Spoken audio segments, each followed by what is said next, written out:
Good morning, boys. Concerning the assignment given to you on Wednesday, number one, we have it as when the polynomial f of x is x raised to power 4 p plus p x raised to power 3 plus s squared plus qs plus 1 is divided by this. The quotient is s squared minus 1 and the remainder is 5s plus 3. We have to find the value of p and q. Just as we have it in normal fraction right from our primary school days. Suppose that we have 7 divided by 3 here. We are going to have 2 whole number 1 over 3. This 2 is our quotient. It's our quotient, while 1 is the remainder.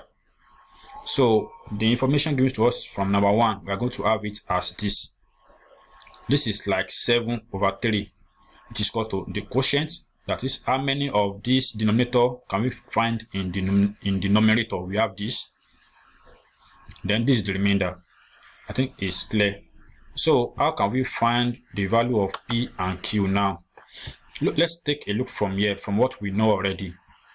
If we want to find 7 back from 2 number 1 over 3, we are going to have 2 times 3 plus 1. The same thing, the same idea we're going to make use of here. Multiply the denominator by the quotient, then plus the remainder. So when we now expand, we have this. Further expansion will give us this, then collect the like times, we have this.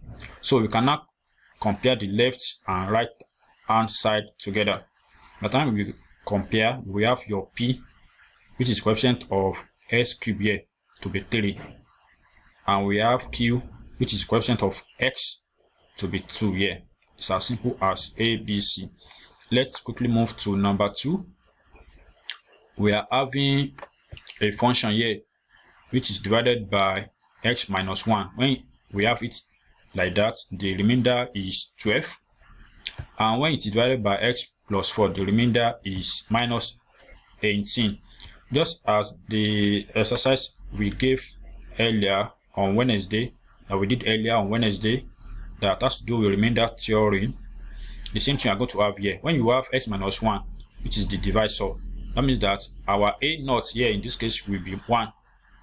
So f of 1 will be equals to the remainder. So anywhere you see x, take it as a naught, then put 1 there. You have this. It is also divided by x plus 4. In this case, try and write it in this form as x minus 4. In this case now, our a naught is minus 4. So substitute for a naught, which is minus 4. Put it in all places where we have x. Do the simple work here. We have this. Collect the like times, we have this. So we are having two simultaneous equations, 1 and 2, to solve.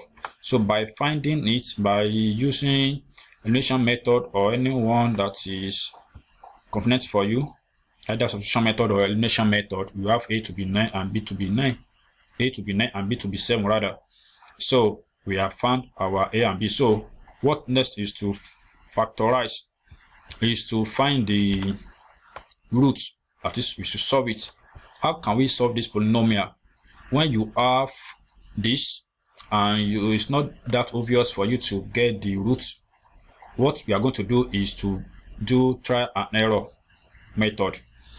How are we going to do it? The coefficient of the leading power here, which is 2, of the leading power of x, which is 2. We have 2 multiplied by 6, we have 12. So all the factors of 12 are this. So one of them, at least one of them, will be a root to the polynomial. So if you check for plus 1 or minus 1, you can see that cannot be the root. That is, it won't be 0. When you substitute x as 1 or minus 1 into this, it won't give you 0. But in case you have it to be minus 2, when x is minus 2, you will see that f of minus 2 will be 0. That means that minus 2 is a root. That is a solution to the polynomial. Then we can now say that x plus 2 is a factor. So what next for you to do is to divide the polynomial by x plus 2 by using long division method. By the time you do that, you will get this quotient. So factorize this quotient, you get this. Then from these 3 factors, we can obtain our 3 roots, expected roots. We can get our expected roots as -2, 1/2, and -3. By the time you take each of them equals 0. That is how it is done. Thank you. God bless.